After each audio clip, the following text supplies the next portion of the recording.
Pharmacy and therapeutic committee. आज के इस लेक्चर में हम डिटेल स्टडी करेंगे फार्मेसी और थेरेपेटिक कमेटी को। ये चैप्टर आपको बी फार्मेसी 7 सेमेस्टर में दिया हुआ है।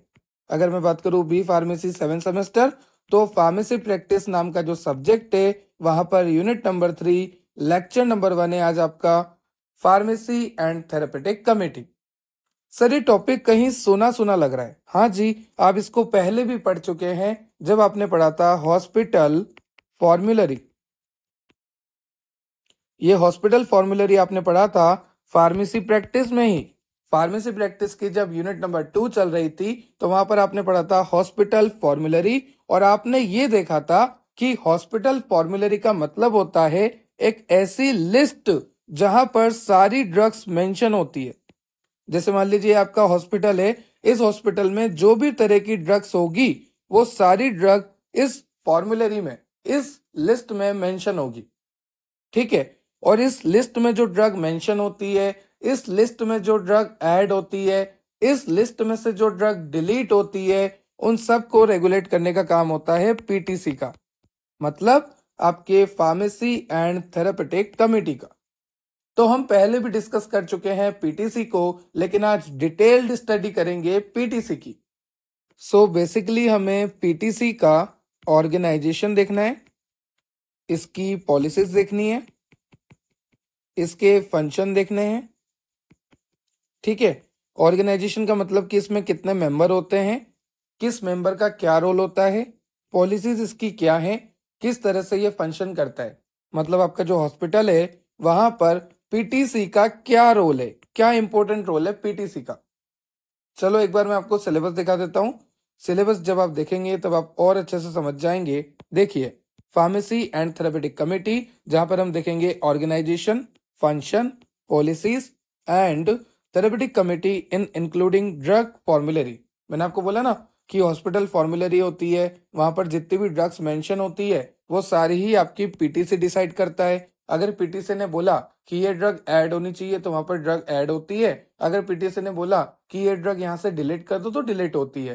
तो पीटीसी ही एडिशन, डिलीशन और वीकेंड से यहाँ पर अपडेशन करवाता है। जो भी रिव्यूज होते हैं, जो भी अपडेट होते हैं, जो भी एडिशन होते हैं, जो भी डिलीशन होते हैं, वो सारा हॉस्पिटल फॉर्मूलरी में पीटीसी करवाते हैं, पीटीसी के मेंबर करवाते हैं। जब पीटीसी ने अप्रूव करा तभी हॉस्पिटल फॉर्मूलरी में आप चेंजेस कर सकते हैं। फिर देखने वाले हैं inpatient and outpatient prescription automatic stop order. देखो, जो खतरनाक दवाइयां होती है जैसे आपके सेडेटिव, जैसे आपके नार्कोटिक्स, ठीक है, तो ये जो दवाइयां होती है इनको ऑटोमेटिक रोक देना चाहिए विद इन 48 आवर। उसके बाद आता है आपका इमरजेंसी ड्रग लिस्ट प्रिपरेशन। जैसे हर फ्लोर पर एक इमरजेंसी किट होता है, तो उस किट में कौन कौन सी ड्रग इंक्लूड होती है, क्या क्या वहां पर इक्विपमेंट होने चाहिए, जिसे आप बोलते हैं इमरजेंसी किट। यहां तक आपको क्लियर हो गया? तो चलिए स्टार्ट करते हैं फार्मेसी एंड थेरेपेटिक कमेटी। अगर आपको और लेक्चर की रिक्वायरमेंट है तो आप चेक कर सकते हैं हमारी प्लेलिस्ट, जहां पर आपको यूनिट वाइज सारे लेक्चर मैंने मेंशन किए हुए हैं। और अगर आपको नोट्स की रिक्वायरमेंट है तो आप चेक कर सकते हैं हमारी एप्लीकेशन डेप्थ ऑफ बायोलॉजी की एप्लीकेशन आप डाउनलोड कर सकते हैं प्ले स्टोर से, और आपको वहां पर सारे नोट्स अवेलेबल मैंने कराए हुए हैं। वहां पर लाइव लेक्चर्स भी होते हैं, ऑनलाइन क्लासेस भी होती है, तो जरूर डाउनलोड कीजिएगा डेप्थ ऑफ बायोलॉजी एप्लीकेशन। चलिए लेक्चर को स्टार्ट करते हैं। देखो, पीटीसी का मेन रोल क्या होता है? पीटीसी का मेन रोल होता है ड्रग से रिलेटेड सारी इंफॉर्मेशन देना। ड्रग की मैन्युफैक्चरिंग, ड्रग की एक्सपायरी, ड्रग का साइड इफेक्ट, ड्रग का एडवर्स इफेक्ट, ड्रग के बारे में इंटरेक्शन, ड्रग कौन सी ऐड करेंगे, कौन सी डिलीट करेंगे, कौन सी होल्ड ऑन करेंगे, कब हॉस्पिटल फॉर्मूलरी को रिव्यू करना है, और ड्रग से रिलेटेड स्टोरेज के बारे में। ड्रग से रिलेटेड जितनी भी इंफॉर्मेशन है, storage, action, side effect, adverse effect, toxic effect, pharmacological action, ठीक है, थेरेपेटिक एक्शन, थेरेपेटिक विंडो, कौन सा ऑनसेट ऑफ एक्शन कब आएगा इसका, कितना इसका हाफ लाइफ है, क्या इसका स्टोरेज है। तो ड्रग से रिलेटेड जितनी भी इंफॉर्मेशन होती है वो सारी प्रोवाइड करता है पीटीसी। पीटीसी बताता है। जैसे आपका जो हॉस्पिटल फॉर्मूलरी रहता है ना, उस हॉस्पिटल फॉर्मूलरी में ड्रग के साथ साथ उसकी पूरी कुंडली होती है कि ड्रग यहाँ पर किस तरह से एक्शन करती है, ड्रग किस बीमारी में काम आती है, ड्रग का कॉन्ट्राइंडिकेशन क्या है, ड्रग कब इंटरेक्शन कर लेगी, ड्रग किस कंडीशन में लेनी चाहिए, किन पेशेंट्स को ये वाली ड्रग नहीं लेनी चाहिए, किस एज तक ये वाली ड्रग काम करेगी। डोज के बारे में बताते हैं कि बच्चों में, बूढ़ों में, जवान में कितने तरह का डोज देना पड़ता है। पोसोलॉजी के बारे में बताते हैं रिलेटेड टू डोज कैलकुलेशन। तो सारी इन्फॉर्मेशन जो होती है ड्रग से रिलेटेड, स्टोरेज से लेकर, पैकिंग से लेकर, इसको आप बोल सकते हैं एडमिनिस्टर से लेकर, सारी इन्फॉर्मेशन आपको हॉस्पिटल फॉर्मूलरी में मिलती है। तो ड्रग से रिलेटेड जितनी भी इन्फॉर्मेशन होती है वो सारा पीटीसी ही देता है। इवन ड्रग को अप्रूव करना, ड्रग को रिजेक्ट करना, ड्रग को ऐड करना, ड्रग को रिमूव करना, ये सारा काम पीटीसी का होता है। हॉस्पिटल फॉर्मूलरी को रिव्यू करना, हॉस्पिटल फॉर्मूलरी में एडिशन लाना नए नए, वो भी आपका पीटीसी ही करता है। तो पीटीसी एक तरह से क्या हो गया, पीटीसी एक तरह से पॉलिसी फ्रेमिंग है, क्योंकि आपने देखा कि ड्रग से रिलेटेड जितनी भी पॉलिसीज होती है वो पीटीसी बना रहा है, फार्मेसी एंड थेरेपेटिक कमिटी बना रही है।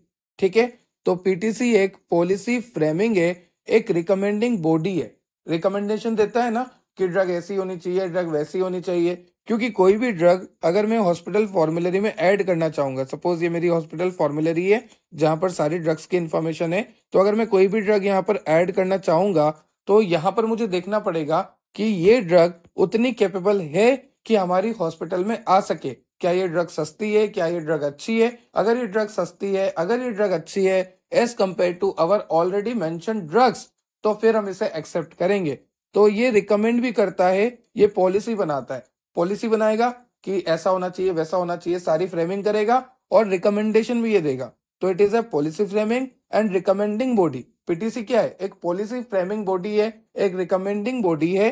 किसको रिकमेंडेशन देता है? मेडिकल स्टाफ को, हॉस्पिटल के एडमिनिस्ट्रेशन को, जो भी मेडिकल का स्टाफ है ना, आपके फार्मेसी, आपकी नर्सिंग, आपके फिजिशियंस, उन सबको रिकमेंडेशन देता है related to therapeutic use of drug. Drug के बारे में देगा, तो यही पीटीसी होता है। काफी सिंपल डेफिनेशन हो गई इसकी।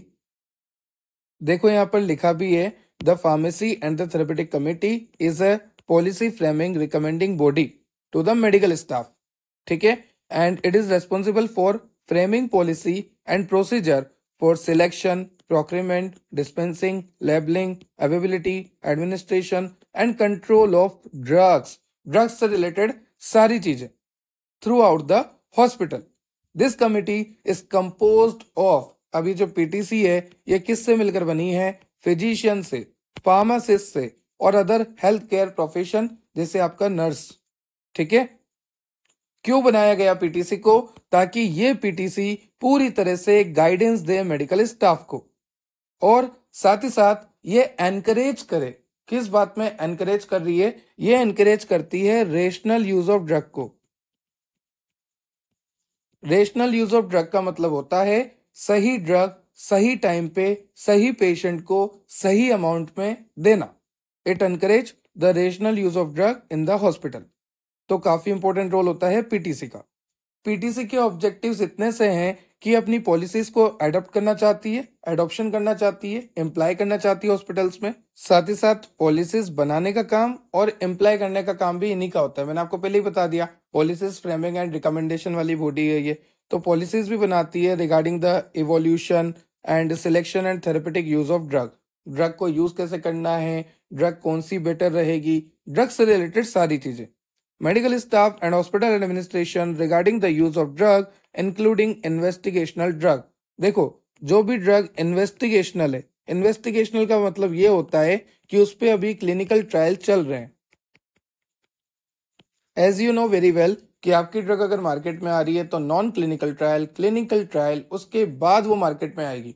तो ऐसी ड्रग जिसके ऊपर अभी क्लिनिकल ट्रायल चल रहे हैं पर मजबूरी में, इमरजेंसी में, जल्दबाजी में आपको उसको यूज लेना ही पड़ रहा है, तो वो भी पीटीसी के अंडर में ही होगा।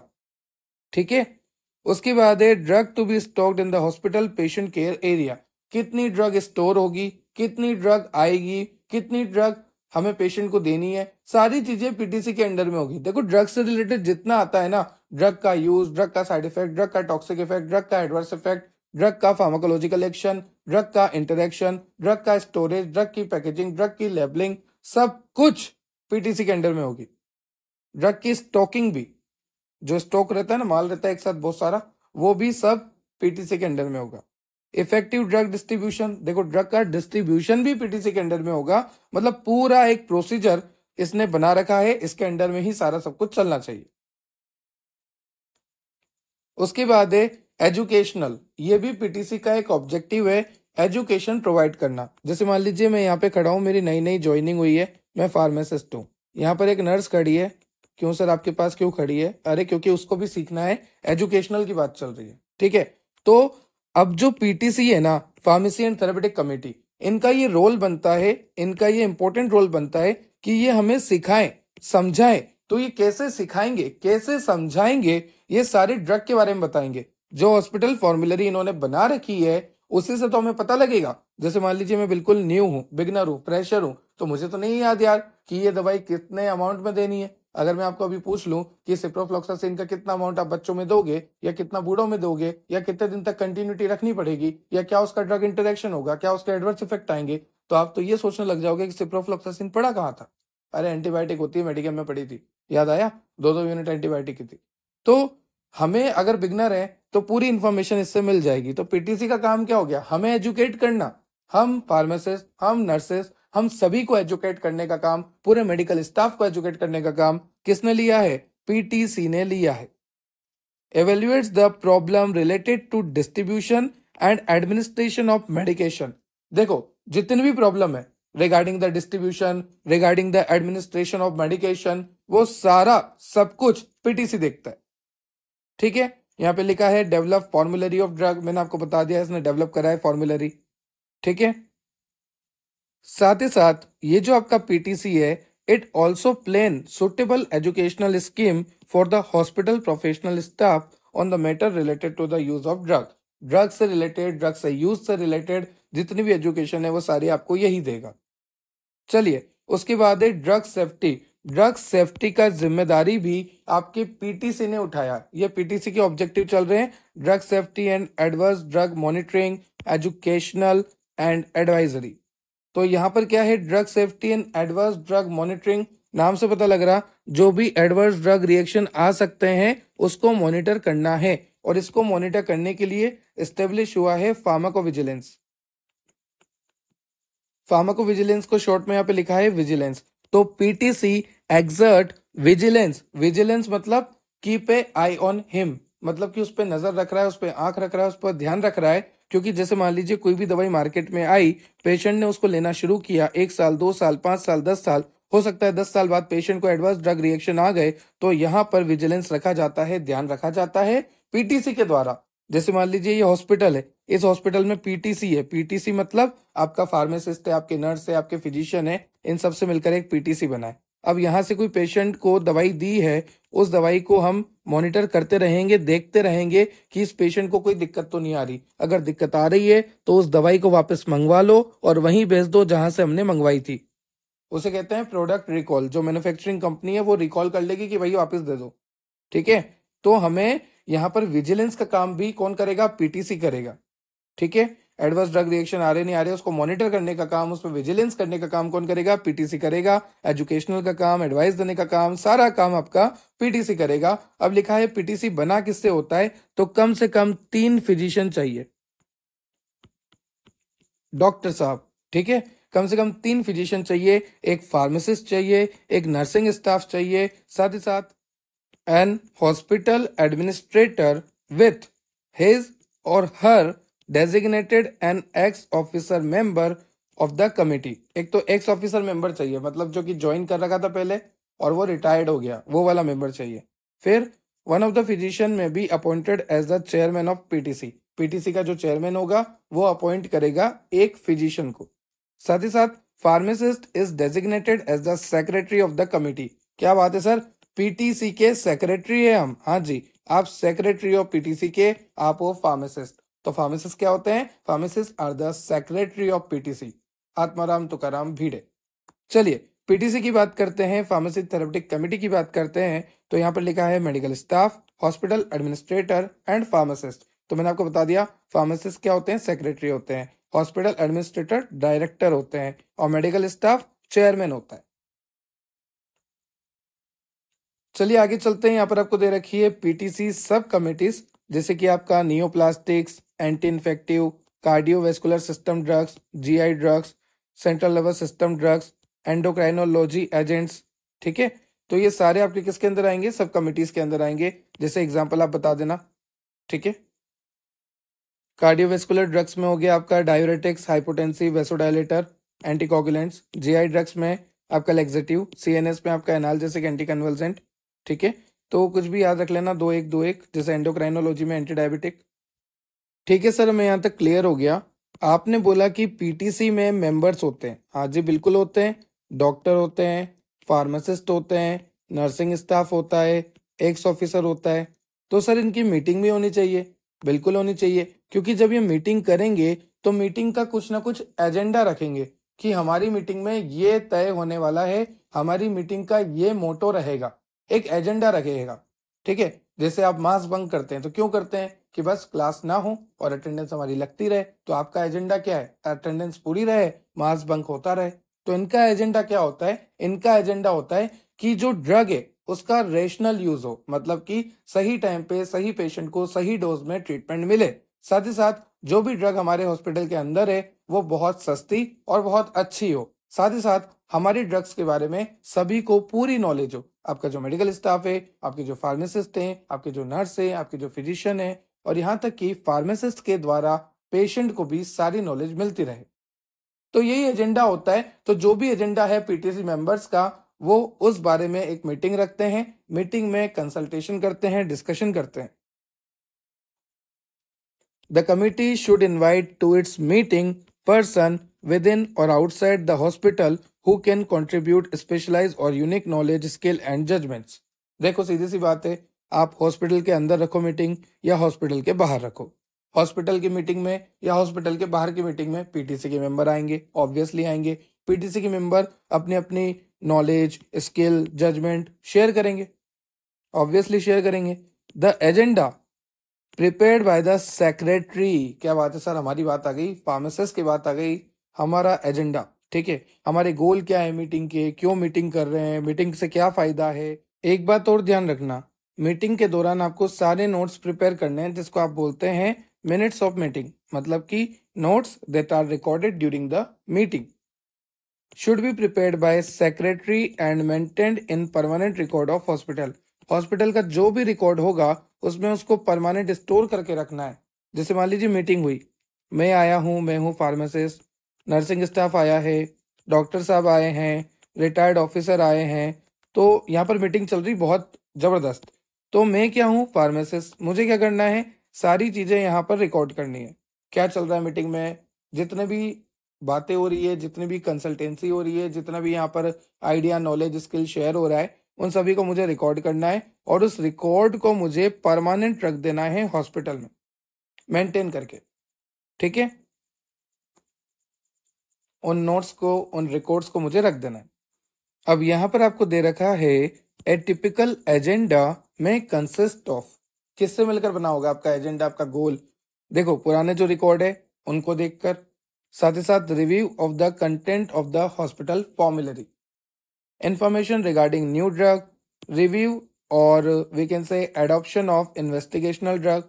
देखो, नए ड्रग के बारे में इंफॉर्मेशन देना हो सकता है आपका एजेंडा हो। प्रीवियस मीटिंग्स के जो भी नोट्स हैं उसको लेकर डिस्कशन करना। ठीक है, हॉस्पिटल फॉर्मुलरी में रिव्यू करना, या फिर इन्वेस्टिगेशनल ड्रग को अडॉप्ट करना, या फिर ड्रग के side effect, adverse effect, toxic effect, drug interaction के बारे में बताना, या फिर ड्रग के सेफ्टी के बारे में बताना, उसको रिव्यू करना। Report of medical audit, any other matter with the permission of chair. Chair मतलब चेयरपर्सन की बात हो रही है। ठीक है, फंक्शंस ऑफ पीटीसी आपको पता ही है, क्या क्या फंक्शन है। सर जहां तक हमने पढ़ा है, पीटीसी का रोल होता है ड्रग्स के बारे में बताना, हॉस्पिटल फॉर्मुलरी को रिव्यू करना, रीचेक करना, एडिशन करना, डिलीशन करना, उसका नया अपडेट लाना। ठीक है, और ड्रग्स के बारे में डिटेल स्टडी करवाना, जैसे कि ड्रग्स का adverse effect, side effect, toxic effect, biological effect, pharmacological effect, therapeutic window. ठीक है, ड्रग्स का हाफ लाइफ, मतलब जितनी भी बातें हैं ड्रग्स से रिलेटेड, स्टोरेज, लेबलिंग, पैकेजिंग और डिस्ट्रीब्यूशन ऑफ ड्रग, तो उन सभी के बारे में बताना। और जो आपका मेडिकल स्टाफ है उसको एजुकेट करना, और विजिलेंस रखना, ये सारे फंक्शन थे, यही सारे यहाँ पे लिखे हैं। चलिए आगे चलते हैं, और भी फंक्शन आपको दे रखे हैं। टू स्टेब्लिश और प्लान सुटेबल एजुकेशनल प्रोग्राम, यही हो गया। To review reported adverse drug reaction, हो गया। ड्रग्स से रिलेटेड कोई भी प्रॉब्लम है, जैसे डिस्ट्रीब्यूशन में प्रॉब्लम है, एडमिनिस्ट्रेशन में प्रॉब्लम है, आपके स्टोरेज में प्रॉब्लम है, तो उस प्रॉब्लम को इवेल्युएट करने का काम, पता लगाने का काम भी आपके पीटीसी का होता है। To develop and establish generic and therapeutic substitution guideline for the hospital. अगर मान लीजिए कोई जेनरिक ड्रग है, अच्छी ड्रग है और बहुत ही अच्छा एक्शन शो कर रही है, एकदम बायो इक्विवेलेंस है, बायो सिमिलर है, तो उसको मंगा लो हॉस्पिटल में, उसको यूज करो। ठीक है। To advise pharmacy regarding drug distribution, pharmacy को मतलब हमें हमारे मेडिकल को समझाना, किससे रिलेटेड, ड्रग के डिस्ट्रीब्यूशन से रिलेटेड, कंट्रोल प्रोसीजर से रिलेटेड, ड्रग के इंफॉर्मेशन सिस्टम से रिलेटेड। ठीक है। Maintenance of drug standard and quality control, maintenance of record, disposal of expiry drug, मतलब हमें समझाना, एक फार्मेसी को समझाना, ये भी किसका काम है, पीटीसी का, फार्मेसी एंड थेरेपेटिक कमेटी का, कि भैया आपके जो भी ड्रग की क्वालिटी है उसको मेंटेन रखो, ड्रग का डिस्ट्रीब्यूशन प्रॉपर करो, ड्रग की डिस्पेंसिंग प्रॉपर करो, ड्रग का स्टोरेज प्रॉपर करो, साथ ही साथ जो भी एक्सपायरी ड्रग है उन्हें निकाल दो। मतलब जितनी भी एक मेडिकल स्टोर में बातें होनी चाहिए, वो सारी बातें कौन समझा रहा है, पीटीसी। तो बहुत सारे फंक्शन हो गए पीटीसी के। आगे चलते हैं पॉलिसीज। पॉलिसीज में भी आपका हॉस्पिटल फॉर्मुलरी ही आ गया। देखो, the use of drug in hospital is controlled by different policies. आपका जो हॉस्पिटल है, उस हॉस्पिटल में जो ड्रग है उसके यूज पर कैसे यूज करना है, कौन सी ड्रग ऐड ऑन कर सकते हैं, कौन सी ड्रग ऐड ऑन नहीं कर सकते हैं, तो आपको पता है डिफरेंट पॉलिसीज होती हैं उन सबको लेकर। जैसे मान लीजिए मेरे पास हॉस्पिटल फॉर्मुलरी है और इस हॉस्पिटल फॉर्मुलरी में मुझे किसी ड्रग को ऐड करना है या किसी ड्रग को यहाँ से डिलीट करना है, निकालना है। मान लीजिए हॉस्पिटल फॉर्मुलरी में कोई डुप्लीकेट ड्रग है तो उसको हटाना है। तो कुछ भी आपको करना है हॉस्पिटल फॉर्मुलरी में, कोई भी चेंज आपको करना है तो आपको पूछना पड़ेगा पीटीसी से। तो यहाँ पर वही लिखा है, proposal of new drug for hospital. अगर आपको नई ड्रग लानी है हॉस्पिटल के अंदर, I repeat, proposal of new drug for hospital formulary shall be submitted on formulary request to form 2 pharmacy department। देखो सीधी सी बात है, जो फॉर्म होगा वो आपको सबमिट करना पड़ेगा फार्मेसी डिपार्टमेंट को, मतलब आपके फार्मेसी एंड थेरेपेटिक कमेटी को। ठीक है। यहाँ पर लिखा है देखो, non formulary drug will not be stocked in the pharmacy. आपका जो हॉस्पिटल है, हॉस्पिटल के अंदर जो आपका मेडिकल स्टोर है, उस मेडिकल स्टोर के अंदर ऐसी कोई भी दवाई नहीं होनी चाहिए जो आपके हॉस्पिटल फॉर्मुलरी में मेंशन नहीं हो। मतलब कि आपका जो मेडिकल स्टोर है, इस मेडिकल स्टोर के अंदर वही सारी दवाई होगी जो भी हॉस्पिटल फॉर्मुलरी में मेंशन होगी। अगर कोई ऐसी दवाई आपके मेडिकल स्टोर में है तो उसे निकाल दो। कैसी दवाई, जो हॉस्पिटल फॉर्मुलरी में मेंशन नहीं है। यहाँ पर लिखा है ऐसी कोई भी ड्रग अवेलेबल नहीं होनी चाहिए फार्मेसी में जो आपके फॉर्मुलरी में ऐड नहीं होती। ये सारी क्या है, पॉलिसीज है पीटीसी की। सीधी सी बात है, जो भी फार्मेसी एंड थेरेपेटिक कमेटी की पॉलिसीज हैं उन्हें आपको फॉलो करना है। पॉलिसीज में क्या आ गया, हॉस्पिटल फॉर्मुलरी समझा दो पूरा, कि बिना किसी परमिशन के आप नहीं ऐड कर सकते, नहीं डिलीट कर सकते, फार्मेसी में ऐसी कोई भी दवाई नहीं रख सकते जो हॉस्पिटल फॉर्मुलरी में ना हो। तो सारी चीजें आपको पहले से पता होनी चाहिए। देखो और भी चीजें हैं, ड्रग का रिकॉल करना है तो उसके लिए भी अलग पॉलिसीज है। ठीक है। और ये भी ध्यान रखना कि कोई भी ब्लैंक प्रिस्क्रिप्शन को साइन ना करे। जैसे मान लीजिए डॉक्टर है तो डॉक्टर ब्लैंक प्रिस्क्रिप्शन को साइन ना करे। हो सकता है पेशेंट खुद से ही दवाइयां लिख कर ले आए, है ना। और जो भी आपकी फार्मेसी होती है, जो भी आपका मेडिकल स्टोर होता है, वहां पर अगर कोई पेशेंट डायरेक्ट आ रहा है हॉस्पिटल में कि यार मुझे वो वाली दवाई दे दो, तो फार्मेसिस्ट को नहीं देनी है। तो ये सारी पॉलिसीज है कि फार्मेसी को डायरेक्ट बिना प्रिस्क्रिप्शन की दवाई नहीं देनी, डॉक्टर साहब को बिना ब्लैंक प्रिस्क्रिप्शन पे साइन नहीं करना, ये सारी पॉलिसीज है। ठीक है। आउट पेशेंट के लिए अलग है, इन पेशेंट के लिए प्रिस्क्रिप्शन अलग है। जैसे इन पेशेंट के प्रिस्क्रिप्शन में क्या है, रूटीन ड्रग ऑर्डर है, आईवी ऑर्डर है, और आपका टोटल पेरेंटल न्यूट्रिशन है, सेल्फ मेडिकेशन है, medication brought to hospital by patient, automatic stop order है, डिस्चार्ज प्रिस्क्रिप्शन है। उसके बाद आउट पेशेंट की बात करें, आउट पेशेंट ऐसे पेशेंट जो हॉस्पिटल में नहीं रहेंगे, या फिर आप ऐसे बोल लीजिए, आउट पेशेंट का मतलब होता है कि वो पेशेंट आएंगे, प्रिस्क्रिप्शन लेंगे, प्रिस्क्रिप्शन से दवाइयां लेंगे और चले जाएंगे। या फिर मान लीजिए कोई पेशेंट था जो एडमिट था, तो वो क्या हो गया, इन पेशेंट। अब वो एडमिट होने के बाद घर जा रहा है सही होने के बाद, तो वो क्या हो जाएगा, आउट पेशेंट। तो लिखा है हॉस्पिटलाइज्ड पेशेंट एट डिस्चार्ज, ऐसा पेशेंट जो पहले एडमिट था पर अब वो डिस्चार्ज हो रहा है, घर जा रहा है, तो कैसा हो गया? Out patient. ठीक है, यहाँ तक क्लियर हो गया। Special requirement for control drug, देखो कंट्रोल ड्रग के लिए तो स्पेशल रिक्वायरमेंट चाहिए ही, अगर आप उन्हें घर के लिए ले जाने दे रहे हो, कंट्रोल ड्रग मतलब हाईली रिस्की ड्रग्स, तो उनके लिए तो एक स्पेशल रिक्वायरमेंट होनी चाहिए कि हाँ बंदे को ज्यादा प्रॉब्लम है या क्या सीन है। फिर आता है automatic stop order for dangerous drugs. अब देखो कुछ ड्रग्स काफी डेंजरस होती है, जैसे आपकी anticoagulant, antibiotics, narcotics, sedative, hypnotic. तो ये जो ड्रग्स होती है ना, ये काफी हार्मफुल भी होती है, ये ड्रग्स का एडिक्शन भी जल्दी होता है, इन ड्रग्स में ड्रग इंटरेक्शन भी होता है, इन ड्रग्स से साइड इफेक्ट भी जल्दी आते हैं, इन ड्रग्स की एडवर्स ड्रग रिएक्शन भी आती है, और अगर एक बार इन ड्रग का एडिक्शन लग गया तो फिर ये बहुत मुश्किल है छोड़ना। रिहेबिलिटेशन बहुत मुश्किल होता है अगर आपको एक बार इन ड्रग्स का एडिक्शन लग गया, नारकोटिक्स का specially, and sedative, hypnotic, anticoagulant, antibiotic. क्योंकि शुरू में तो आपको अच्छा लगेगा, नारकोटिक्स भी अच्छा फील करवाता है, दर्द जल्दी खत्म कर देता है, सेडेटिव भी दिमाग को शांत कर देता है, हिप्नोटिक नींद ला देता है। ठीक है, तो शुरू में तो आपको बहुत मजे आएंगे कि यार अच्छा लग रहा है, पर बाद में जब आदत लग गई तो इनके बिना अच्छा नहीं लगेगा। मतलब अगर आपको ये नहीं दी गई बाद में आदत लगने के बाद, तो आपको चक्कर आएंगे, उल्टी हो जाएगी, आप धूजोगे, कांपोगे, आपका सर दर्द होगा, आपको भूख नहीं लगेगी, आप परेशान रहोगे, चिड़चिड़े हो जाओगे, शॉर्ट टेम्पर हो जाओगे। ठीक है, तो ऐसी मेडिकेशन को डिसकंटिन्यू करना है आफ्टर 48 आवर, ध्यान रखना है बात। All order for narcotic, sedative and hypnotic must be return every 24 hour. अगर कोई नार्कोटिक है, सेडेटिव है, हिप्नोटिक है, तो उनके लिए आपको यहाँ पर लिखा है कि all order on narcotic, sedative and hypnotic must B री रिटर्न एवरी 24 आवर। आप वापस लिख दीजिए, पर एक साथ लंबे टाइम के लिए मत दीजिए, वरना पेशेंट जो है ओवरडोज कर लेगा, दिक्कत ले लेगा खुद की। रोल क्या है पीटीसी का इमरजेंसी ड्रग लिस्ट में? देखो सीधी सी बात है, इमरजेंसी ड्रग लिस्ट है। अब इमरजेंसी का मतलब क्या होता है कि ऐसा किट, एक ऐसा इमरजेंसी किट जो पेशेंट को बचा ले, सीधी सी बात है। तो इमरजेंसी किट कहाँ पर होना चाहिए? हर फ्लोर पे होना चाहिए। देखो यहाँ पर लिखा है, the time factor is necessary for the pharmacy and therapeutic committee of your hospital to get a prepared box containing emergency drug which should be always available ready for use at the time of bedside। देखो सीधी सी बात है, कब किसको क्या हो जाए नहीं पता। कल को किसी इन पेशेंट्स को, जो पेशेंट एडमिट है इन पेशेंट, उसको अगर हार्ट अटैक के चांसेस हो गए या कुछ भी ऐसे चांसेस हो गए, तो उस कंडीशन में हमारे पास इमरजेंसी किट होना चाहिए हर फ्लोर पे पेशेंट के बेड की तरफ। ठीक है, इमरजेंसी किट कहते हैं उसे।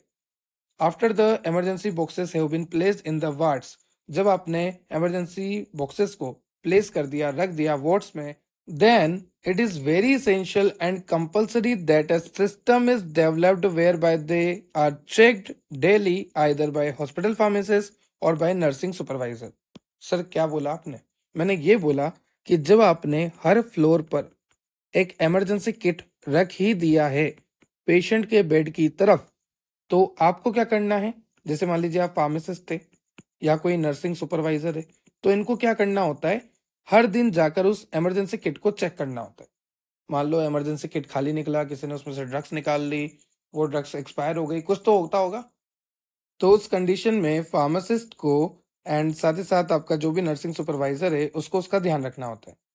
अब इमरजेंसी किट में क्या होता है, यहाँ पर आप देख सकते हैं, सिरिंजेस होती है, ठीक है, निडल्स होते हैं एंड एम्प्यूल वगैरह, एयरवे इक्विपमेंट होता है, ऑक्सीजन कैथरेट होते हैं, रेजर्स होती है, ब्लड्स होते हैं। ठीक है, तो ये सारी सप्लाईज होती है आपके इमरजेंसी बॉक्सेस में।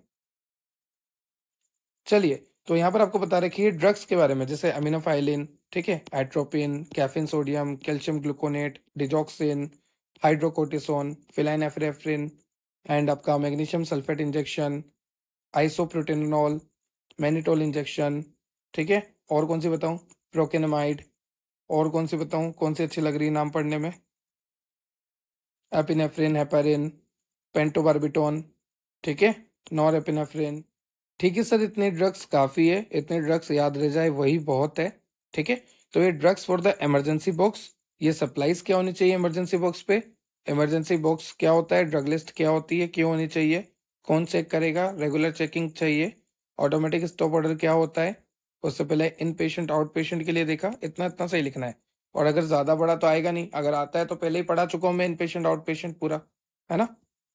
फिर आपका policies of PTC, and function of PTC, typical agenda and PTC subcommittees, organization of PTC, educational and vigilance, advanced drug monitoring, advisory, ये सब क्या थे? Objective of PTC, introduction of PTC। I hope आपको lecture पूरा clear हो गया होगा PTC से रिलेटेड। ये था आपका यूनिट नंबर 3 का lecture number 1, B pharmacy 7th semester pharmacy practice. अगर आपको लेक्चर से रिलेटेड कोई भी डाउट है तो आप कमेंट सेक्शन में कमेंट कर सकते हैं। ये नोट्स आपको डेप्थ ऑफ बायोलॉजी एप्लीकेशन में मिलेंगे। तो डेप्थ ऑफ बायोलॉजी एप्लीकेशन आप डाउनलोड कर सकते हैं प्ले स्टोर से। साथ ही साथ टेलीग्राम से जुड़ जाना, इंस्टाग्राम से जुड़ जाना, क्योंकि टेलीग्राम पर सारे polls, update, meme, MCQ, Instagram पे भी आपको सारे पोल्स, अपडेट, मीम्स, MCQ आते रहेंगे। तो टेलीग्राम, इंस्टाग्राम से जुड़ जाना।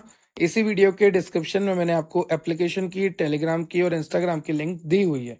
अगर वो लिंक ओपन नहीं होती है तो आप सीधा जाइए प्ले स्टोर पे, आप सीधा जाइए टेलीग्राम पे, आप सीधा जाइए इंस्टाग्राम पे और सर्च कीजिए डेप्थ ऑफ बायोलॉजी, आपको हम मिल जाएंगे। Subscribe and share for more, ताकि ऐसी वीडियो मैं आपके लिए और लेकर आता रहूं। Have a nice day, have a good day. जय श्री राम। Thank you.